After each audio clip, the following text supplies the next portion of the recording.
ríos de la República Dominicana, de repente mojándolo todo.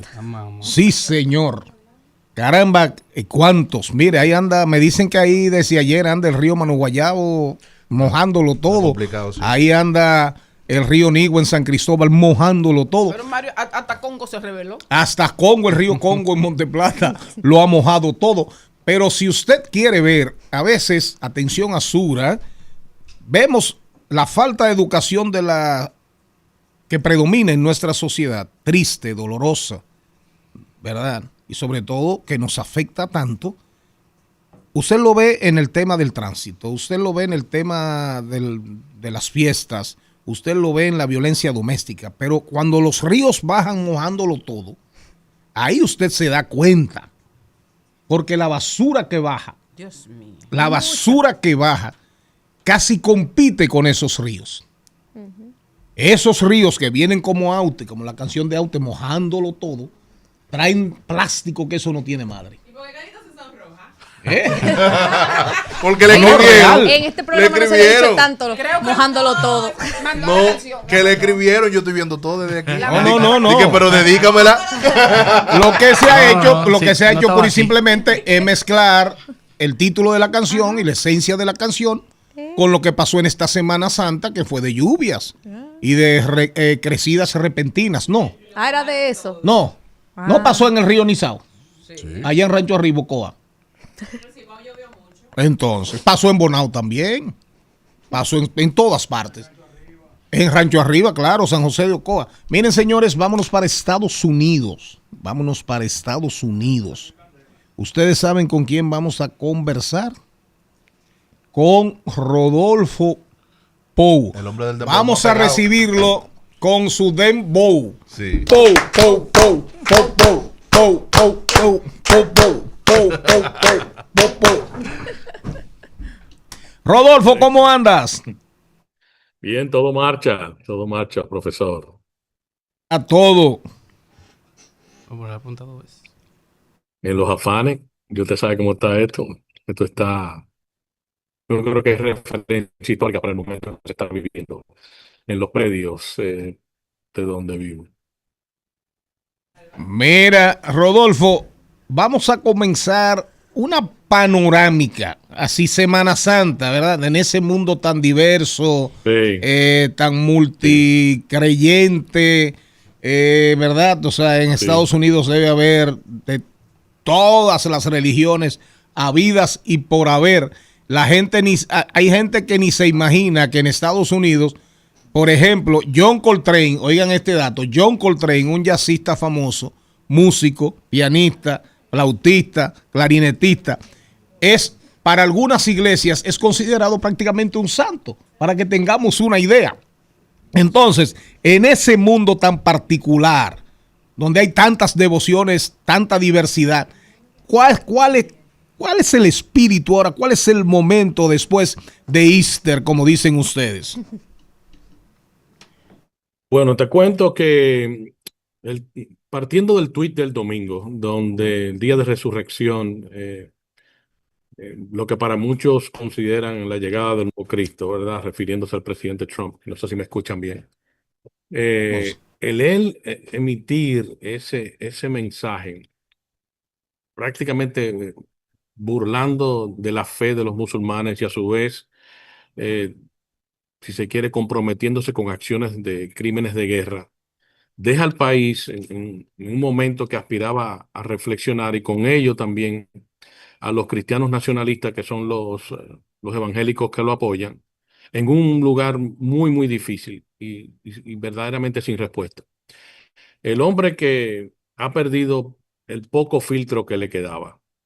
Y creo que sus acciones, si no finalmente llegan si se quiere, a ser llevada a cabo hoy a las 8 de la noche, entonces quedará como un asno ante la política global de una persona de mucha amenaza. Incluso aquí ya le tienen un nombre que le llaman Taco, porque siempre que se acerca ese momento de tener que tomar una decisión fuerte luego de una gran amenaza, no hace nada.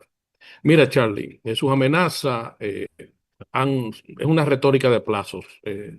el día 21 de marzo le otorgó 48 horas y al día siguiente otorgó 5 días.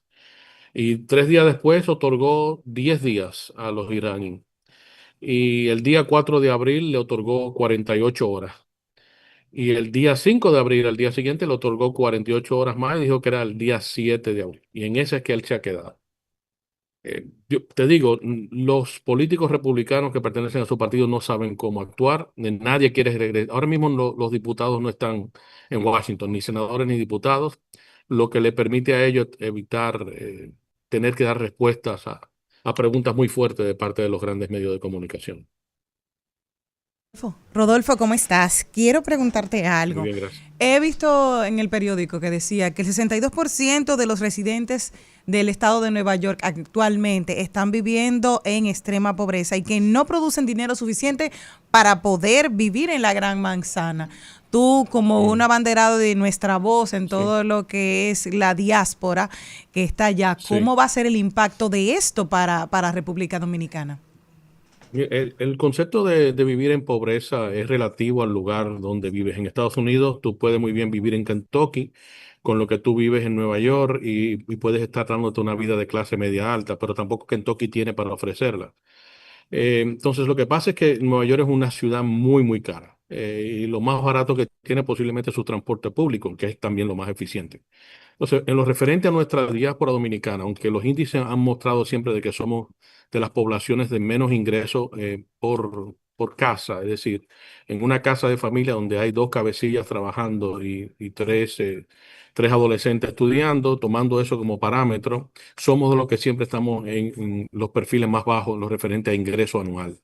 Pero los dominicanos gozan de una doble economía y todos lo sabemos, que es que está la economía de la facturación a través o del pago a través de un sueldo por ejercitar un oficio, una responsabilidad o la transacción de un negocio. Y está el otro, que es el que se hace de manera en efectivo. El dominicano maneja mucho efectivo. Las más de 15.000 bodegas que existen en Nueva York, en su gran mayoría, manejan gran efectivo. Entonces, eso impide que si quiere que el sistema norteamericano, el sistema fiscal, determine que realmente los dominicanos que residen en el estado de Nueva York, por ejemplo, eh, sean realmente designados como una población clase media baja, camino a una clase media.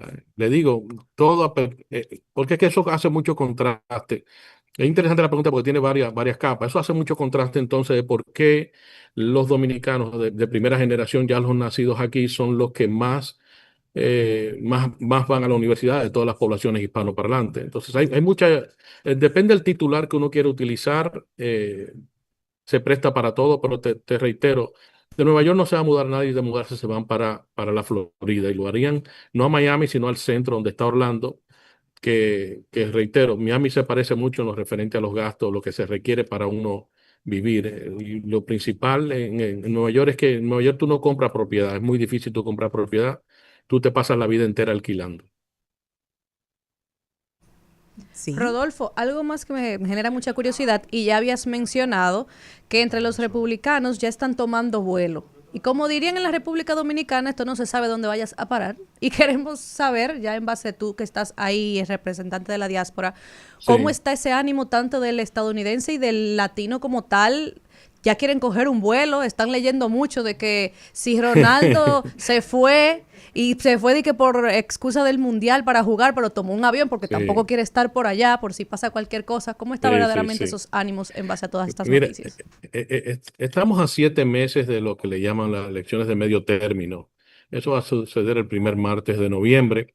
Y entendiendo eso, el presidente pasa de inmediato a un título con el que se le marca al presidente de estos últimos 2 años, que es un pato adormecido o un pato golpeado, porque ya no tiene, si se quiere, la cuña política para poder gestionar las cosas que quiere, ya sea en el Congreso o ya sea en algunos de los gabinetes que responden a su dirección. Entonces, los republicanos que están participando en esas elecciones posiblemente no quieren ver al presidente presente en sus rallies o en sus meetings apoyándolo públicamente, porque él en este momento no suma nada.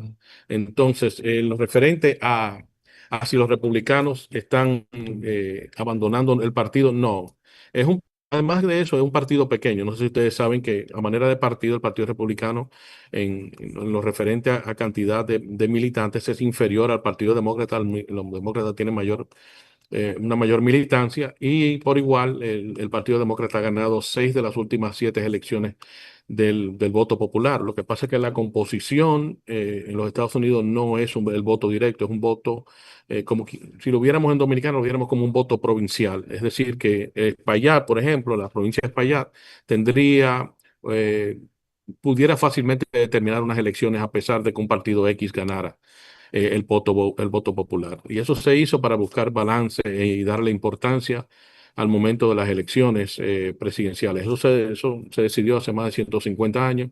Y ese sistema, por honor a que aquí es un país de tradiciones e instituciones, o por lo menos así pensábamos hasta la llegada de este señor, eso no va a cambiar ni piensa cambiar. Me gustaría saber cómo se está reflejando en los medios de comunicación esta situación. Hola, joven, ¿cómo estás? Teníamos tiempo sin conversar. Mira, en los medios de comunicación,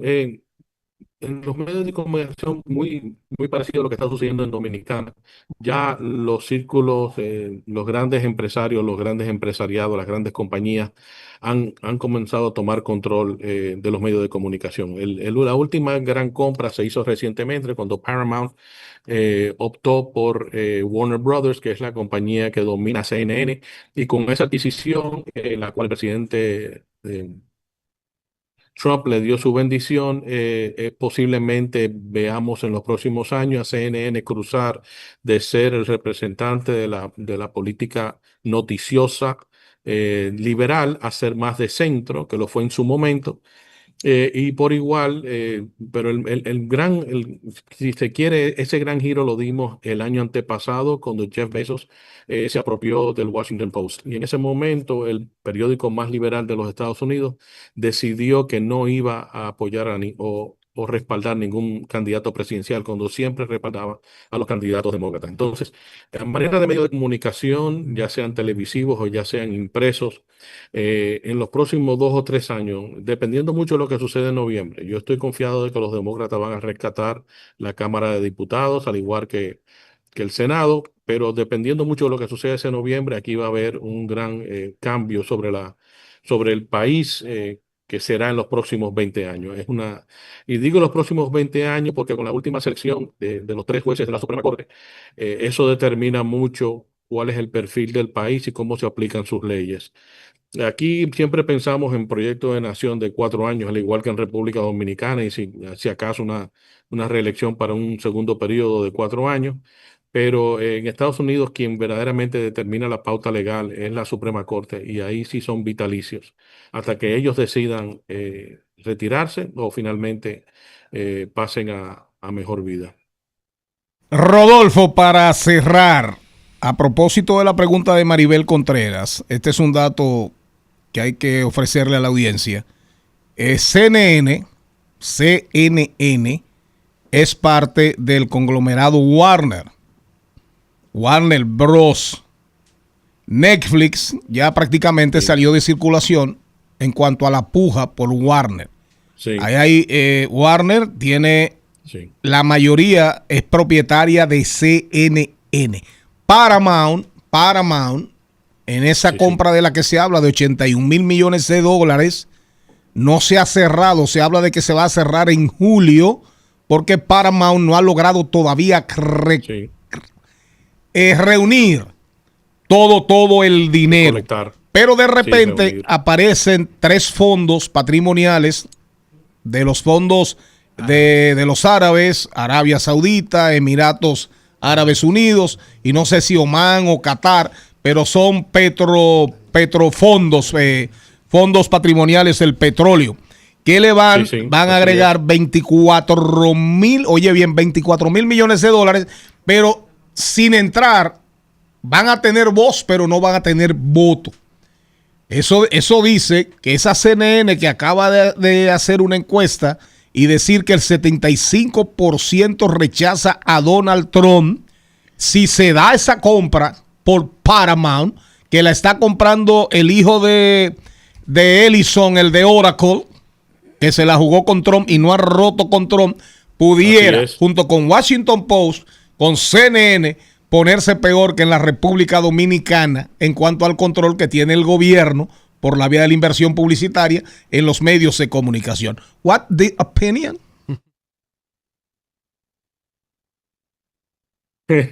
Me dejaste poco que agregar ahí, Charlie. De verdad que esa es la realidad. Así es. Se verán los medios de comunicación y la opinión pública controlada. Cuando uno escucha noticias, primero cuando uno escucha datos, tiene que verificar la fuente. Hoy día necesariamente tiene que ser así. En los Estados Unidos hay muy pocas fuentes que son de confiar. Entre ellas está NPR, que es National Public Radio, que es una cadena de televisión y radio pública, de la cual somos dueños quienes aportamos a eso a manera de donación. Nadie es dueño de ella de por sí. Entonces, yo incluso, la compra esta de Paramount, a mí lo que me preocupa es que cuando viene a ver, tenemos la política exterior y la política interior, ambas manejadas por medio de comunicación que, aunque no sean hermanos, son familiar. Y Al Jazeera comenzará entonces a tener tanto, si se quiere hacerse eco, una especie de caja de resonancia de todo lo que sucede en Estados Unidos, como por igual todo lo que sucede en Arabia y el Medio Oriente, entonces comience a influenciar. Te digo, los próximos 20 años se van a determinar en los próximos 7 meses. Y hay que entenderlo y aceptarlo como tal. Las acciones de lo que sucederá esta noche, entender que comenzamos a ver la expansión de Israel y eso no nos podemos engañar. Esa es la meta de esa guerra originalmente y después se la dejaron en las piernas a Trump. O el temor de que finalmente, que tanto hemos hablado aquí, el proyecto de 100 años de China. Eso es, por un lado, Trump se encuentra entre Israel, que quiere expandir su terreno, que ya lo ha hecho y continúa haciéndolo ahora con el sur del Líbano, y entonces, y el temor que se tiene sobre China y los próximos, no 100 años, porque ellos están en esto de hace 40 y pico. Entonces estamos hablando de que el cierre de ese concepto y en los medios de comunicación serán fundamentales. En un mundo donde, como el de hoy, que se consume comunicación, se consume información constantemente y no sacamos el tiempo para confirmar de dónde viene, cuál es la fuente y cuáles son los intereses detrás de ella, es muy fácil manipular a los pueblos, manipular la retórica, incluso controlar lo que las personas ven o no ven, ya sea por televisión, ya sea por la radio, ya sea en los periódicos impresos. Gracias a Rodolfo Pou. Lo despedimos. Pou.